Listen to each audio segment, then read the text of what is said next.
And then after the inspection of the anterior thorax, I'm going to move on with the inspection of the posterior thorax. So first is I'm going to observe the skin color of the patient. It should be consistent sa the same with the anterior thorax. Should be has a consistent color with a pink undertone. So sir, ma-inspect mo.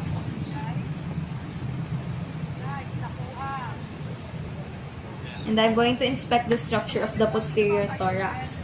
The height of the scapulae should be even. The vertebrae should be midline. Okay, so sir, straight body lang po.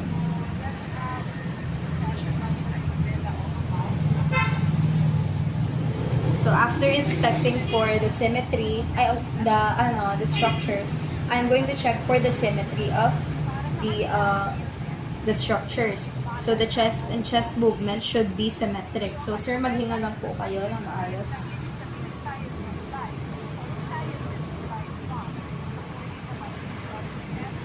Okay.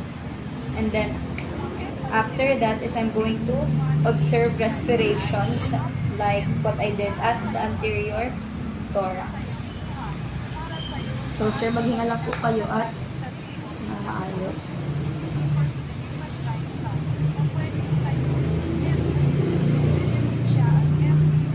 Yan, and then I'm going to move on with the palpation of the posterior thorax. So sir, I'm going to palpate your posterior thorax po. So, is it okay? I'm going to start to lightly palpate the posterior thorax. I'm going to use my finger pads to lightly palpate symmetric areas on the posterior thorax. Include the entire thorax by starting at the areas above each scapula and move from side to side to below the 12th rib and laterally to the mid-axillary line. So, there are countings po. So, I'm going to start. So, sir, pwede pong mag-alis po kayo.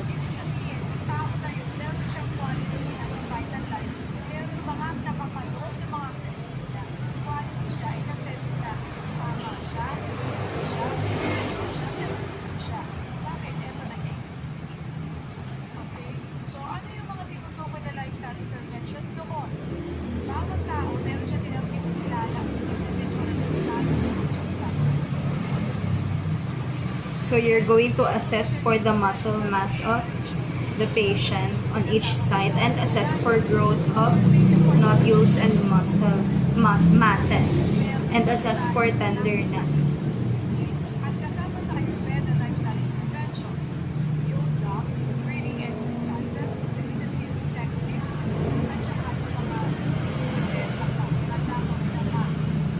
So then after palpating that is you're going to palpate and count the ribs and the intercostal spaces. So I'm going to instruct the patient to flex the neck, round the shoulders, and lean forward. So sir, pwede po bang magganito kayo? Tapos pag-uba-uba. Mag-unahan po kayo. Use the finger pads to palpate each spinous process. So then I'm going to start from here, the C7, which is the protruding bone to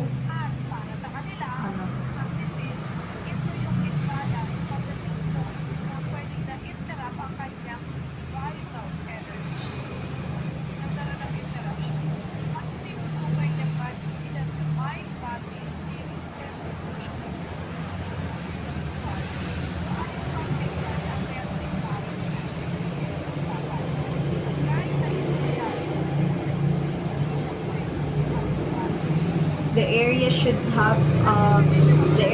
be non-tender to palpation. And the spinous process should form a straight line.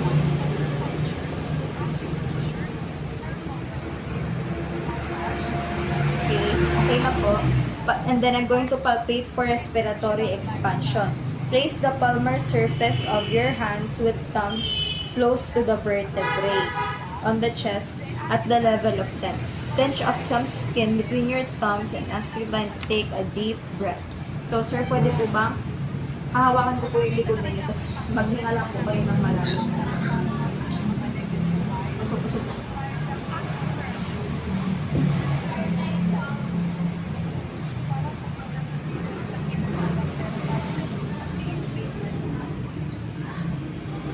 Hinga pong malalim.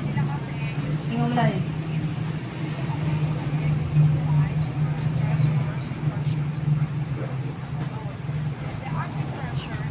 Okay, and then I'm going to palpate for tactile fremitus. So use the ulnar surface of the hand of the palmar surface at the base of the fingers at the metapharyngeal joints when palpating. Palpate and compare symmetric areas of the lungs by moving from side to side, from apices to bases, and as the patient repeats saying 99. Okay, so sir, sasabihan ko po kayo na magsabi kayo ng 99. So then I'm going to start. I'm going to use the ulnar surface of the hand to palmar or ulnar surface of the hand to feel the tactile fremitus. So, okay, sir, magsabi ka po. Bawat lalakad po, mga 99.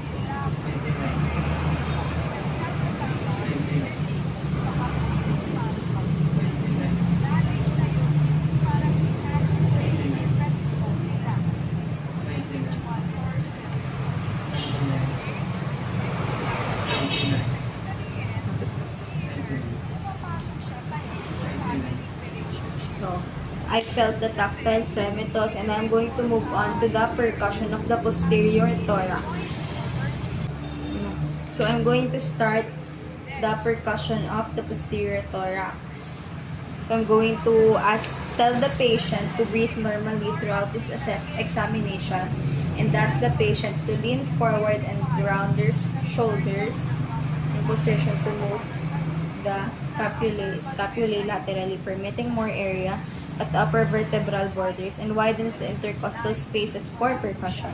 Position the patient so that your arms are at almost fully extended throughout the percussion. So, sir, pwede po ba tumalikod na lang kayo sa akin?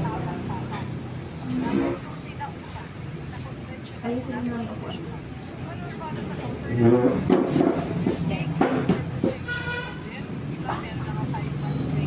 So, then, I am going, sir, maghinga lang po kayo ng maayos, yung normal nyo lang. So, I'm going to start percussing the lungs. I'm going to place the fleximeter in the intercostal space parallel to the ribs during percussion.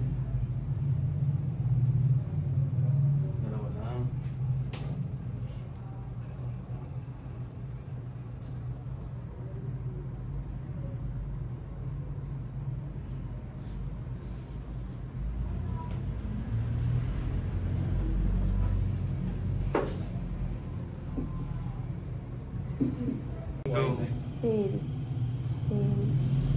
inhale, exhale, inhale.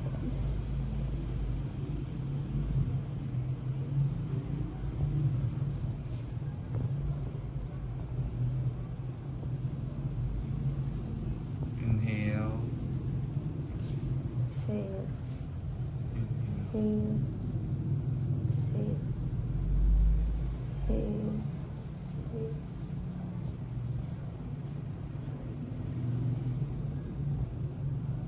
inhale.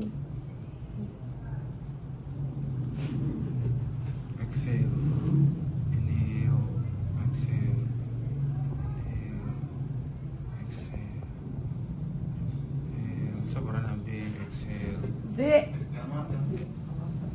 inhale, exhale, inhale, exhale, Abot baga dito ang lungs. inhale,